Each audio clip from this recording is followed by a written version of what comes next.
So special thanks to Patrick Miller for being here. I can't. Thanks for having me. So Yeah. thank you very much. And thanks to Dale Peterson and S4 for putting the podcast booth together for this year with the studio.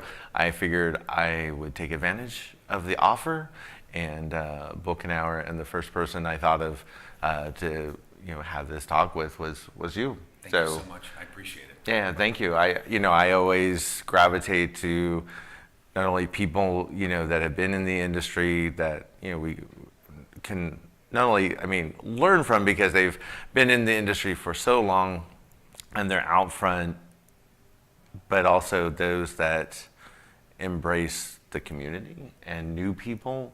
And you also do a lot of work with women in ICS, cybersecurity, which I think is all great. So I think it's really partly why I want to have that conversation so we could talk a lot about that, and especially and I also like to focus on bringing new people into OT cyber as well. And before we get started, thanks back to you. Everyone that comes to me and they ask, how do I get into the industry? How do I understand? I'm coming from IT. I'm coming from teaching. Even Uber drivers that I talk to that have some tech experience and they're looking for a job change. Yeah. I send them all to your content. That's awesome. So you are doing a massive service. You're saving so many people so much time by the way you get it easy to use. It's all in one spot. I don't have to send them to like 20 different places. I can just send them to you. So sincere thanks for what you're doing. No, I appreciate that. So that's kind of the target I was going for. Keep it simple and But we're not here to talk about me. Well, okay, too late. But thank you. You bet. Seriously. I really wanted to make sure that was out there because I do. If you're watching this and you're new, you just go to his content. Get started there. You can't beat it. Thank you.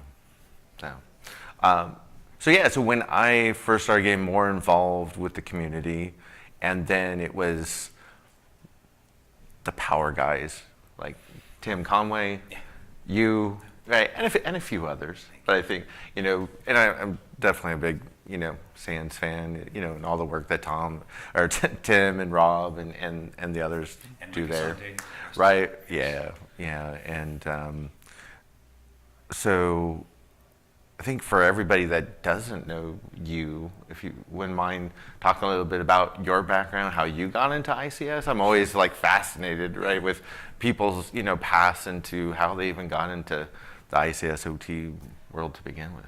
Yeah, thanks. It's not. We all have our own paths, and what I found, a lot of the OT people have something completely different in their background, which I think is a testament because it helps us understand. We're not. There are plenty that come through traditional controls backgrounds or engineering backgrounds, and that's fantastic. What I like to see is that, plus a diversity of other thought elements that come in. Like my background actually in college is microbiology. Okay. And I do think of things from a systems perspective, but in a completely different way, from biology systems perspective. Yeah. They have different kind of support mechanisms and complementary components that make a system an organism versus the organs and that kind of thing. Yeah. I went to college for microbiology, but during that time, my father owned a telecom company. He came out of the military in comm, and that's when AT&T broke up. Yes, I'm old. This is in the 80s. We're both there. Okay.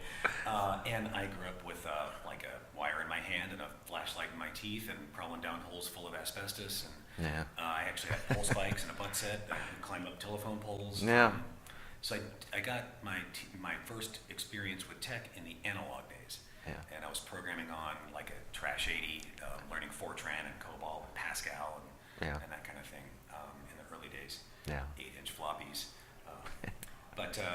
So I was getting into computing and I was into more or less analog telecom systems. And then as we switched out the old key systems units to the digital systems, it was like the size of a refrigerator for your phone system. It went to like a pizza box mounted on the wall. Yeah. That digital transition was where I just kind of got into the whole tech thing. Of course, back then, phone phreaking and hacking and the early 2600 days, BBS systems and all those great things were around. So I just got started with that, with the analog world. So I rolled into building out, because the analog switch out was everywhere. Yeah. Built a lot of like early building management systems, a couple of manufacturing lines, some precision ag. So I got into OT that way. Yeah. And one of my favorite ones was early commercial greenhouse operation, completely automated it from shades to lights to watering to humidity sensing to fans, the whole thing. Yeah. Technologies, as they're coming in, you're taking the old like really analog style SCADA systems, which were very much ancient proprietary protocols like 300 baud Conatel and stuff like that, and moving into the newer ones. But one of my favorite ones was I had a large commercial greenhouse operation with like 11 greenhouses and a bunch of acreage, and we automated the fans, the lighting, the humidity, all the different temperature sensing, the shades, all of this kind of stuff. So that was some of my really good experiences into getting into a larger SCADA environment, other than like some small manufacturing and stuff. Fell in love with it. Moved into the power sector in the 90s. Back then, there was a posting for someone that knew process control systems and security. And I was like, oh, I know both of those things. I didn't know this was a job. So I got the job, and I was the SCADA security person for a very large utility in the Pacific Northwest. We had like 15,000 substations and operations in 9 states and 30-something gen plants. So I got into power and fell in love with power. Then the September 11th terrorist attack happened, and we had the coverage for this upcoming Salt Lake City Olympics. And we had the cover for all the states around and that state. So my boss said, make sure the lights don't go out. Right. Yeah. Important. Right. So I was like, okay. And met a lot of people, did a lot of really great stuff during that window. During that time, I made some contacts, and that led into helping write the NERC CIP standards, and then becoming the first NERC CIP auditor, and off. I've been doing a lot of different types of control systems, different regulations or standards in different verticals as a result. So that's kind of the story. Oh, very cool. And I knew a little bit about the NERC CIP. Do you want to talk a little bit about what NERC CIP is, like for the folks that aren't aware? For those that don't know, there is a federal regulation on basically the minimum security level you have to be part of what's known as the bulk electric system, which is if you're big enough player in the power system. In the North American grids, there's actually 4 of them, there's not one. But if you're big enough in those to impact those grids, then there's certain security requirements you have to meet, either cyber or physical. We helped get those kicked off. We started writing them back in 2002. So they've been around a while. They can buy a beer. Right. That's My first project I stepped foot on was a power station for Dominion Energy. Oh, cool. And I remember they rolled out the spreadsheets and wanted to show me how they were becoming NERC CIP compliant. And I was like, and this is all good. And this was like, 14 years ago? So this was like 2011, 2012. Those were the early days. That's like version 2 window. So, and it kind of reminded me, because I have an IT cyber background. And so it very much reminded me of how like PCI started. Right. And it was this SOX like and PCI. Right. It's like, here's the basic, and then we'll just kind of build, right? Because there's been some changes. There's been changes over the years. We changed everything from what we included in scope to different, just added on things that made it more, let's say, a little more prescriptive. It is still a minimum, and there are a lot of folks that think it's like, how to terrorist-proof the grid. And actually, there are some really big utilities, like the one I used to work for, or these multi-state entities, and then there's literally utilities that are like 8 people that run an irrigation district, for example. And the standard has to map to all of them, so it is more of a minimum bar to meet. So it's more the floor versus a ceiling, but it's still challenging, right? For a lot of these older technologies, legacy stuff in particular. No, completely. When those plants have been there for 30 plus years, it's it's a challenge for sure. Yes, it is. So one of the other things I wanted to ask you about for sure, because I'm also fascinated with, so you went from being at the provider to now you have your own company. So tell me about that story, because I always love to hear kind of. Okay, thank you. When I was the regulator, you're auditing, because in this case you're not assessing, you're actually auditing, and there's a difference. With an auditor, you can't advise the person you're auditing, because then those decisions aren't of their own volition. Right, there's that conflict. Exactly. So as an auditor, I can't tell you what to do, I can only assess what you did. That was because when we kicked this off, since I knew the industry, since I helped write the standards, I wanted it to come off in the early stages with someone who understood because I'd implemented it, I'd written it, I knew all those things, and I thought that might be useful versus having someone who didn't really understand the subtlety and the nuance behind the whole process. Yeah. So when we started that, it was we tried to get some things like assessments, and then but the powers that be said it's going to be audits. Yeah. So I did that for several years, and it was great because we actually moved the needle, and we saw a real shift in the industry, and the industry got more secure. Yeah. But I couldn't give anybody advice. Yeah. I could only say you did it wrong. Right. And they would ask, well, what do I do? And I'd say, well, I can give you generally accepted good audit practice, but I can't tell you specifically how to fix it. So after several years of that,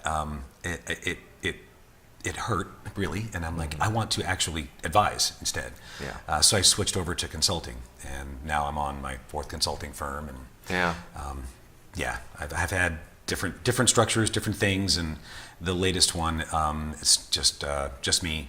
Got a great group of consultants, and it's got my integrity, my culture, that kind of thing. Yeah. So yeah, but we're up to like probably pushing 30 consultants, operations in Tallinn, in Estonia, for the European side, and then in the U.S. as well. Yeah. Yeah, I think I heard the conversation you actually had with Dale. Yeah. On, his podcast, which was yeah, that was exciting.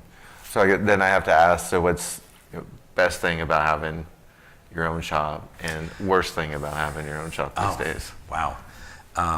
The worst thing is you're responsible for the livelihood and putting food on the table for all of your consultants. That's a heavy weight on your shoulders. For There sure. are husbands and wives and kids that need to be fed and going to college, and the responsibility to make sure that they've got hours and they can bill is probably I don't say the worst part, but the most challenging part. Yeah.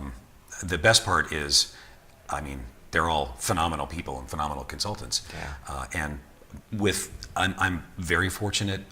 If there are clients that are higher friction or are a bigger problem, I don't have to take those clients, which is a great problem or a great situation. Yeah. But that also puts us in some really interesting opportunities where we get to pick some amazing projects, and we like to transform companies. So I don't want to consult forever. I want to go in and change them and move over to phone a friend and when they want to do a new project or something like that. So that's probably the best part, is seeing a company go from a troubled position to on their own doing good stuff, and then they just call us when they're like, we want to do this cool new thing, how do we do it? Yeah. That's super cool. Yeah, that's exciting. It reminds me of my girlfriend. She's a therapist, right? So, cool. Right, you get. How fortunate you are. Well, it depends, right? I was going to say the state of mental health in our field is, we could all do with that situation. There's a lot of stress, especially these days, right? Yeah. But it's one where she gets a client, right, and they have goals, and they work to meeting those goals, and then eventually they graduate, right? They're up and running on their own, and I guess being a parent, right? You let your kids run off and out into the world and under their own power. Yeah, so, very, very similar. Yeah. That's the best part. Yeah, no, that's exciting. I really admire anybody that takes that leap and does their own thing, because I think we're all risk adverse because we're in this business, right, and in cyber, but I admire anybody that takes that leap, for sure. The business side of the business is probably more challenging because you have to do things like sales and weird international tax situations and all that business stuff. Honestly, I just outsource that, right? So that I can do the consulting and we can do those things. But since that is an option, just hire people that do those things great and then go consult. Yeah, so you get to do what you love. Let someone else take care of the paperwork. Work with some awesome companies and awesome people. Yeah. That's awesome. Yeah, I'm super lucky. Yeah, it sounds like it. No, that's an awesome story. I think a lot of people can take a lot from it. So I appreciate you sharing that. I did kind of want to take a step back, being the power expert that you are, and talk about, for those that aren't aware, maybe give just a high-level overview of, at least in the U.S., right? What's this thing called the grid, right? How does the grid work, right? That was a big question I remember when I first started getting started, right? And it was not only like, okay, there's the grid, the power grid, how does it work, right? And it was like, yeah, are there computers in power plants? You know, Oh, yeah. it's just like, what, you know, how does this work? Yeah. You know? No, that's a great question. And I think most people, when they flip the switch, that's what they know of. And then honestly, that's all they need to know. They just need power to be on. And everybody in the power system, that's kind of what they like. Yeah. That's their mission, really. But you're right. There are, as I mentioned earlier, 4 individual grids. That is by design. So the grid, electricity started 100 or so years ago, and it kind of came up in pockets. You know, a generator would go up in a city, and then they would connect a little bitty system to it. And then over time, that grew and grew and grew until we had these big transmission lines and giant generation facilities. And then the cities are kind of the last mile. Yeah. So to by design, to keep the system from cascading like a blackout rolling across the whole continent, because the grid is connected from Canada to Mexico. I mean, it's a massive machine. Yeah. There's like one individual grid up in the northeastern Canadian region. There's an eastern grid on the U.S. and Canada. There's a western grid on the U.S. and Canada. And then a piece of Texas is its own grid. Right. Because Texas. Of course. Yeah. They had a, you know, Nothing against them, but you know, they're Texas. right. Had some issues. Yeah, Like, what was that, 2 they've or 3 definitely years had some ago? issues. So Yeah. there's been some other grids that are kind of like, I'm glad you're in your own zone. You know? Right. Yeah, but there are these big things called phase shifters that basically keep the grid in a state that if there is a problem on one of the specific interconnections, those phase shifters protect the rest of the system. Yeah. And they'll isolate and segment the chunks so that you can't have the cascading outage across all of the interconnections. Yeah. So when people say, for example, you know, terrorists can take out the grid, I'm like, well, that's, you know, first of all, there's not a grid, there's 4, so they can maybe take out one, Right. if they can get that far. And all of those systems are designed to island themselves off. Just like if there's a storm in one area and a tornado takes out something, it won't black out the whole interconnection, it'll just black Right. out a piece. Yeah. So it's already engineered and designed to be flexible enough to take those kind of hits. Sure. Think of like crumple zones in a car or shear away engine and drivetrain. It's already designed to have those kind of safety buffers built in. We call them dynamic contingencies. But with that design, it's actually quite resilient. There's some stats that are around, you know, 6 to 9 hours per year of outage per person. And statistically speaking, that is the most reliable machine ever built, which is surprising. Right. But the way it works, basically generation comes on. We don't really create power, we just put it on the wire. We won't get into physics, but That's true. I guess when you look at it that way, right? so you get the power on the wire and from a generating station, which are typically big. Sometimes they can be small home things like solar or whatever, but the generation goes on the wire. It goes down what's called a transmission line, which are the long hollow ones. You see the giant towers with the insulators. And then you've seen substations, that's where it steps down into distribution, like the last mile or the industry. And then, you know, or it just switches off to other transmission. But it's like a highway system, so you can just route the power around. Right. And you maybe need to go to a neighborhood, or you need to go a long haul interstate. It just depends on where you're going. Yeah. But that system, when the generation comes on, and everyone turns on their air conditioner or their heater, when they turn on their air conditioner or heater, it draws power out of the system. And when the generation comes on, it pushes power in. So that push and draw has to be balanced.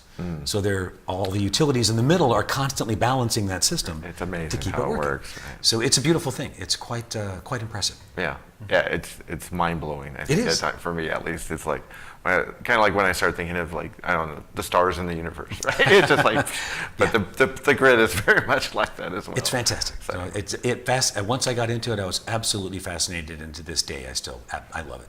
Yeah, no, I appreciate you explaining that, because I think a lot of people can also take a lot from that. What do you think is probably the biggest cyber challenge for electricity and grid today?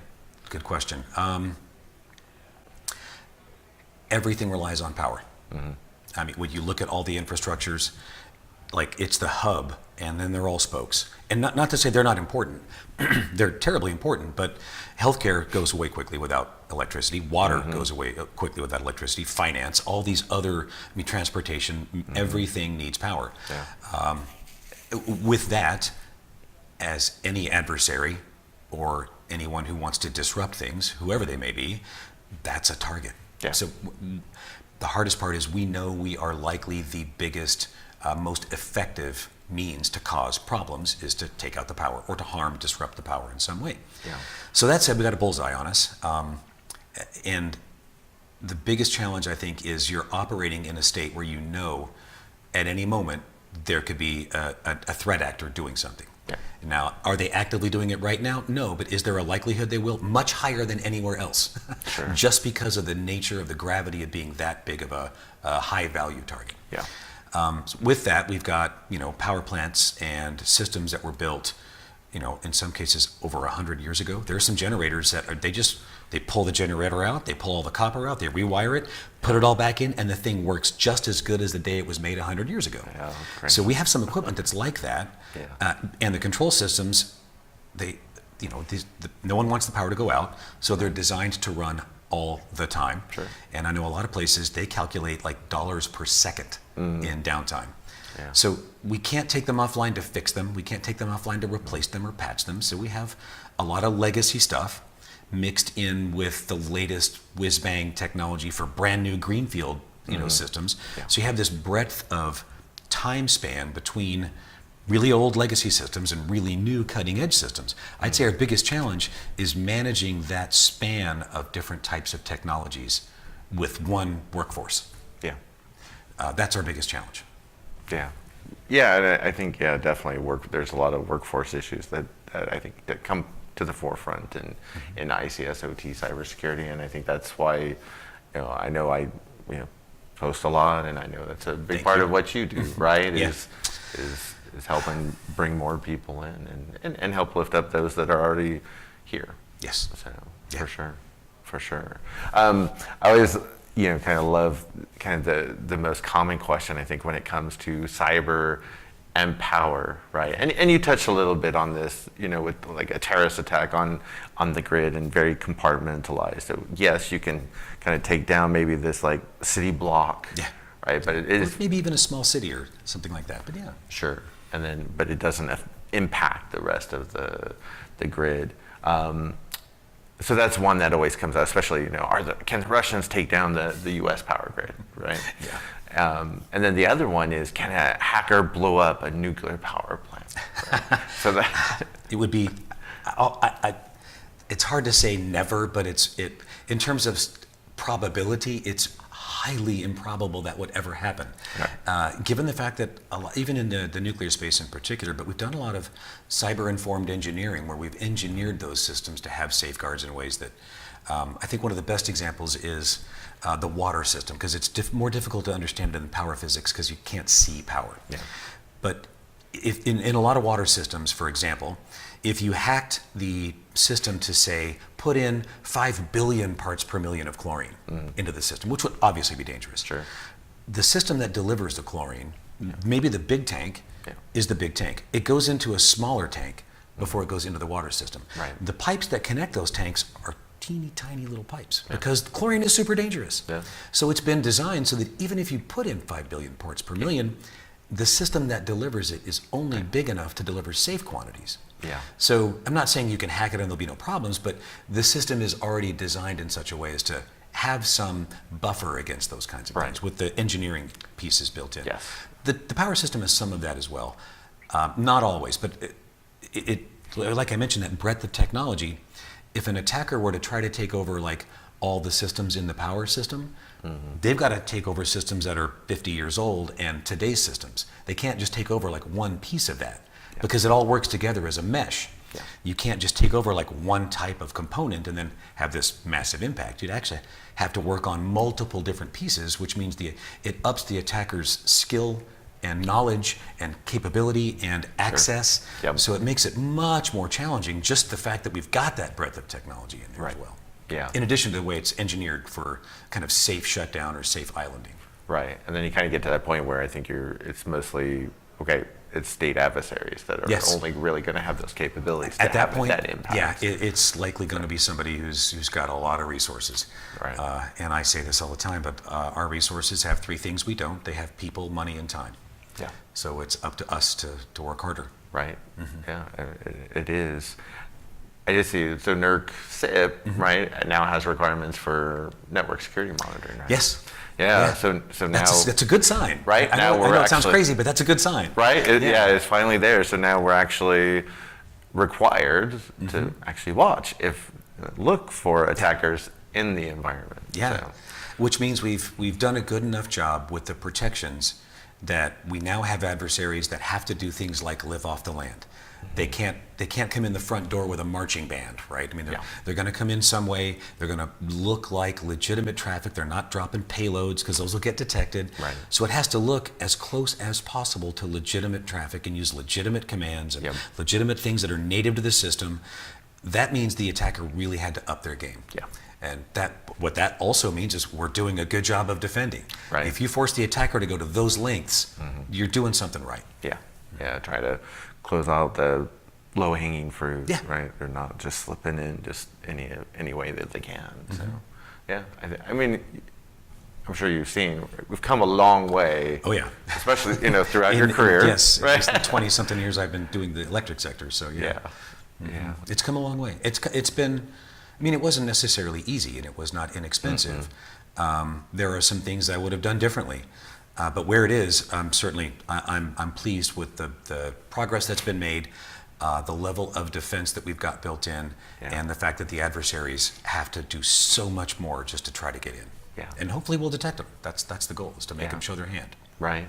Yeah, and I think we start seeing that in other OT environments and control system environments, though it's powers very much because of NERC CIP, right, and the work you and others have done. I mean, it's much further along than water treatment, even or manufacturing or food and agriculture. I mean, the list goes on and on. Yeah, I do think that at least it set a standard. It set a kind of a good model for the way other industries could do what they do. Yeah. It's not perfect by any stretch. It's got its warts. It's got its flaws. I know more than anyone where the problems are. But that said, it did move the needle. And I think other industries could not necessarily adopt NERC CIP or the way it's enforced, but something like that for them that fits them, that at least gives them a good standard to measure against. Because if you're not measuring, you don't know how to manage it. You don't know what your metrics are. Right. You don't know if you're making any progress or not. Right. So all of the industries need at least something. And there's the NIST standards. There's the CIS Top 20. There's the SANS 5 critical controls. There's lots of great things out there. So whatever your industry, just start measuring so you can see where your progress is. Are you at the floor? Are you below the floor? Are you above? Right. And then take your progress from there. So you could adopt that same concept without having the regulation forced on you. Yeah. Yeah, and that's what we want to see, right? Preferably, right? Yes. And there's been talk, at least, always. if they don't do it, then regulation will come. So do the right thing first. It's a lot easier that way. Right. And I remember, being in IT cyber, 20, 25 years ago, screaming into the void, right? And until regulation came, right? All of a sudden, then like PCI, right? Yeah. Now, okay, people do need to do. Oh, I don't look good in handcuffs. So it was the management statement, and that made them move. Yeah. And it's interesting to see kind of how that's playing out. I think today in the OT space. Yeah, sure. At Europe as well, they've come a long way in terms of how they're doing things. For sure. Where, for example, they're in the NIST 2, and specifically, they can hold the board members directly accountable, which I think is a great idea for what it's worth. Absolutely. Because once you have that buy-in from the top, they'll start understanding what the right thing to do is. Right. So they'll make those decisions much differently, Yep. and they'll accept risks in a different way. They'll mitigate risks in a different way. So I would say we could use something like that. I mean, again, their system isn't perfect, just like ours isn't perfect, but there are some things that could be adopted for faster movement or faster traction. Yeah. Yeah, it really is great to see. I mean, we're headed in the right direction. I think so. Maybe not super blinding fast, but it's a big machine. Yeah, and I think any sort of expectation that we could get this right perfect, it's just not. I think that's unrealistic. Yeah. Technology is moving. We have people involved. We have malicious threat actors involved who are unpredictable, and that mix of things. If we're meeting the mark and at least keeping them out most of the time, right, at least protect the most important stuff as best you can. I mean, there is no perfection in this game. Yeah. No. But continual improvement. That's a big focus. Exactly. For me, right. So, Yep. Yeah. Thanks for going over that, though. I mean, Sure. I think, again, it's another one. I think a lot of people, hearing it from you, I think it take a lot of away from that, and how power works and some of the concerns and how they're being addressed, and take the FUD out. Yeah. Right, and not have to worry about the hackers blowing up nuclear power plants. Yeah. Even if they're in some of these systems, they're probably not in the control systems environments. I mean, without getting too deep into it, even if they were, we've got actors and we've got people that can defend, and I'm not going to say, hey, it's all going to be okay, but I'm going to say we've got the right people with the right skills to do things that will keep us moving forward and keep the lights on as best we can. Yeah, which is, I mean, the What main more goal could you at ask the end of for? the day, right? Yeah, exactly. And we've got, we're at an event with a bunch of dedicated people out there to do exactly that. I mean, they're just not only the best people in the field, but just the best people in general. I mean, they're just, that's one of the things I really love about the ICS community, and so mission focused, right? Mm-hmm. Which actually is a perfect segue for my next question. Yeah. So I'm going to talk about BeerISAC. Okay. And I actually do not know the story of how BeerISAC came to be. I think it was 2016. Dale asked me at S4 to talk about threat intel and information sharing, because I'd done some with nonprofit groups and my role at DOE and that kind of thing. Yeah. So I got on stage, and Dale likes controversy, so of course I'm just trashing all the different types of information sharing and how threat intel is a waste of money until you got maturity. And so I did all that, and then I backed it out and basically said, but we need these things, and they're super, super important. And you have to live within the structures. Like classified intel goes to this small group of people, but it's super actionable. Right. And a Microsoft bulletin comes out, and it's got to be meant for your security teams and your grandmother. Right. I mean, so the number of people it goes to has value and all these kinds of things. We talked about that. Yeah. But we have the ISACs, the Information Sharing and Analysis Centers for the different verticals: electric, water, gas, finance. Yeah. So I made a joke about the fact that we actually have a super functional method for sharing information. Yeah. And it is these small groups of people adjacent to other small groups of people, and the information flows through these trusted members of each group. So as their adjacency, there's one or two or so many people that are adjacent in the groups, and what to share with whom and when. Right. And information travels faster and more effectively through those methods than almost anywhere else. So I joked and I said, at conferences like this, at the end of the day, we all go have drinks and dinner, and we end up having a BeerISAC. And it was a joke, just as I just literally made it up on stage. By the time I got off stage, it had a Twitter handle and a Slack channel. It took on a life of its own. And that was awesome to see that. It was something that was already happening. We just gave it a name. Right. That's it. Yeah. And it's not, you don't need a coin, you don't need to drink alcohol. It is just that getting to know other mission-focused people that want to do good things and want to help, and you share stories, you share knowledge, you share cards, you're like, hey, you do what I do. Can I pick your brain on this thing that we're working on? And that kind of thing, it just makes the industry so much stronger. Yeah. So in what it did, at least, as we saw a shift in the benefit of that by just giving it a name, giving it an identity. So it doesn't exist as like an organization, it's not a nonprofit, it's just a concept. Yeah. That's it.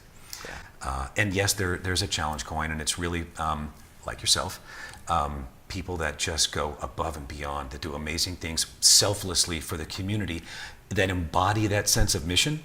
That's when they show up. Yeah. And no, it's awesome.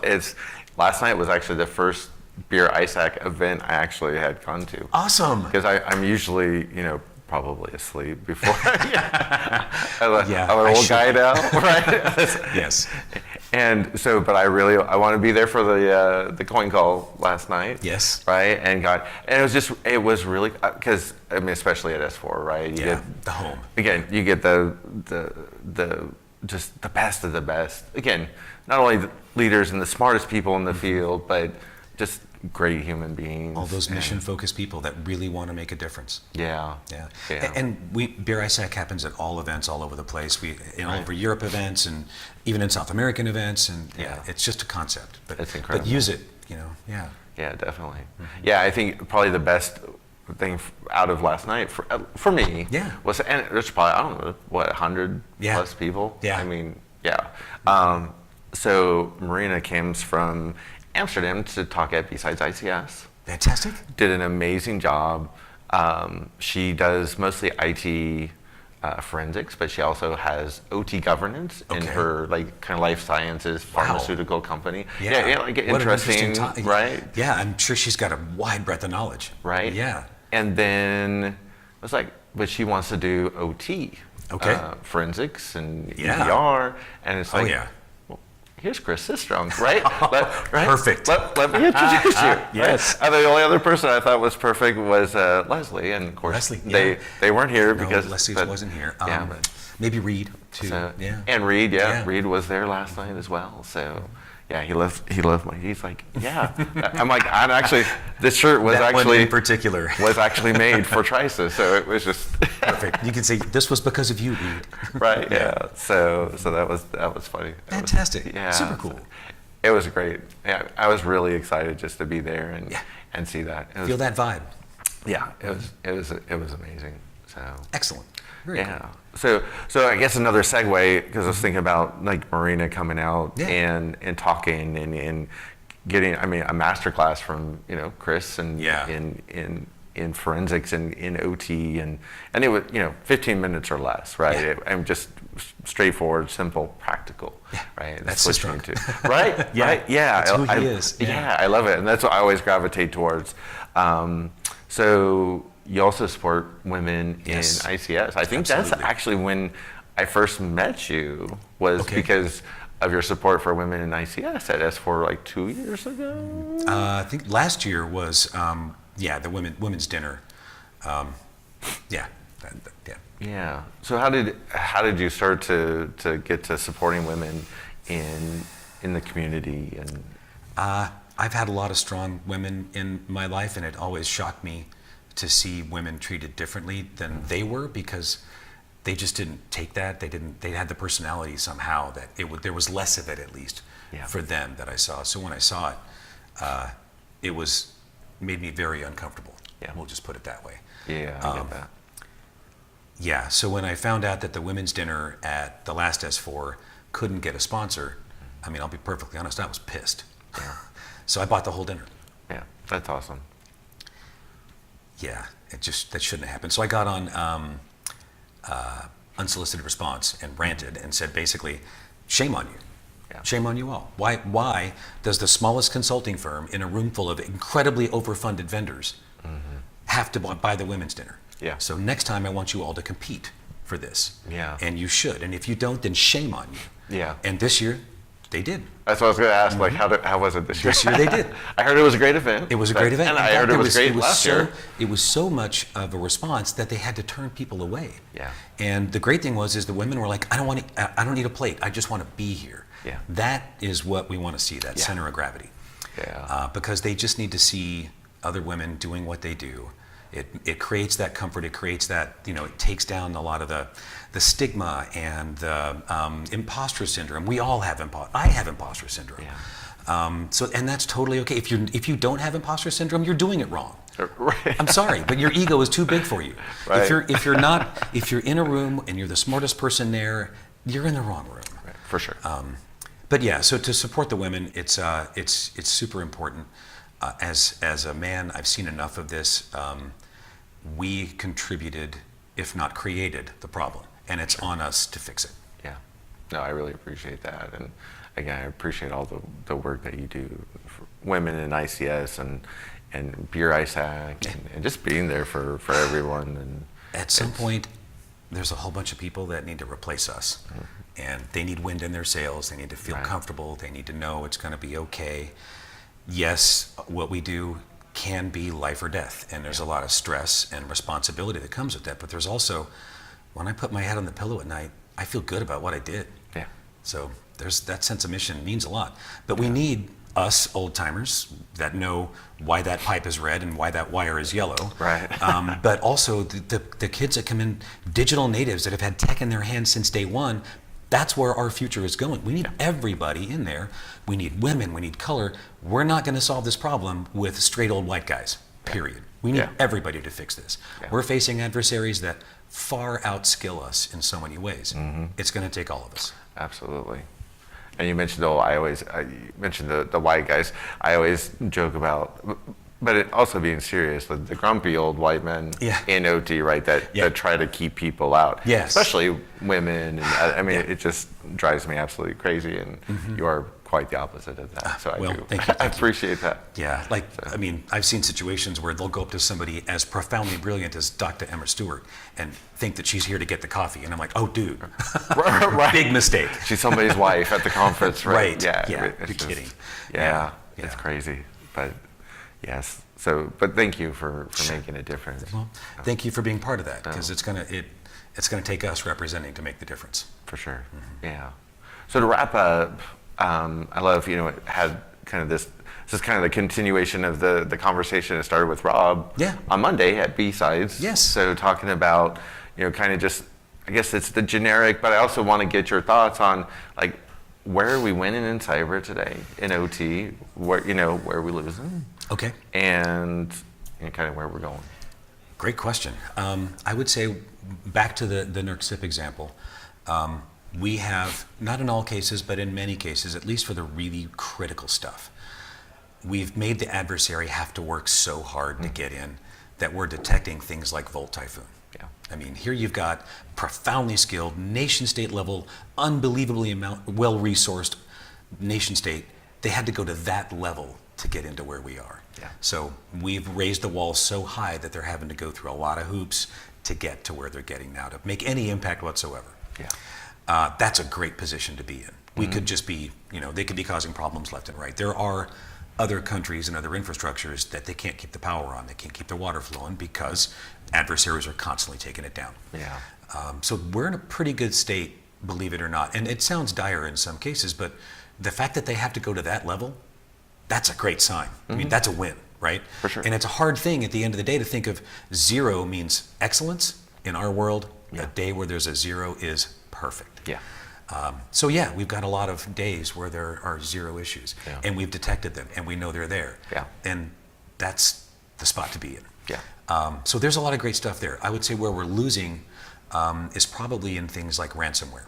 The fact that we still can't protect those environments, and it's not like there's a certain technology or human behavior that would somehow fix it.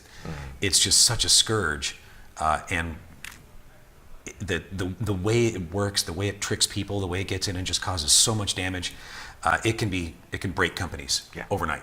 Yeah. So we've got to do, I know this sounds so repeated, but you've got to separate and protect the important stuff and just let the corporate workstations burn. Yeah. I hate to be that way, but you've got to know how to do that intelligent islanding so that the critical stuff can run. Resilience is an overused word, but it is that. Focus on Absolutely. that. And honestly, since those other things are so difficult, embrace it. Yeah. And just work with it. I mean, if you can't beat them, join them. Right. There's an old Japanese one about if you can't if you can't force them into it, you make friends with them and teach them good manners. Oh, so, like the grumpy old white man. Maybe we should. Yes. So in some cases, we've got to figure out how to embrace that model and just say, this is the world. Yeah. And here's how we keep the important stuff working. Here's how we let those things burn, and then we can just recreate them as needed. So you take down the value for the adversary of doing that thing. I hope that was a decent answer, but it was a there's so great many answer. different answers to that. But for sure, that's what I could think of. Yeah, if you ask me tomorrow, it'll be something different. Right? Yeah. No, it really resonates with me because I always say like IT can burn down. Yeah. Right. But I want to build it so it's resilient. Yeah. So the plan is operating for whatever it produces. Yes. So life goes on. Yeah. And then you know what? IT can be rebuilt. Perfect. That's okay. You know. Our good friend Mark Bristow always calls it turtle mode. You just clamp down the shell and wait till the danger passes and open back up. It's good to do things. Yeah. Yeah. It's a good way to look at it. Yeah. Right? So, thank you very much for doing this. Sincere thanks for all you're doing too. I really appreciate it. Much appreciated. Yeah, Thanks for having me. Thank you. Yeah. And thanks for everybody for watching and listening in. Thanks to Dale for pulling all this together. Yes, a special thanks to Dale. And special thanks to Liz and family, because we all know without you, Dale wouldn't be able to do what he does. And to Yuki as well, and kiddos. So thank you, everybody. And again, special thanks to Patrick. Yeah. All right.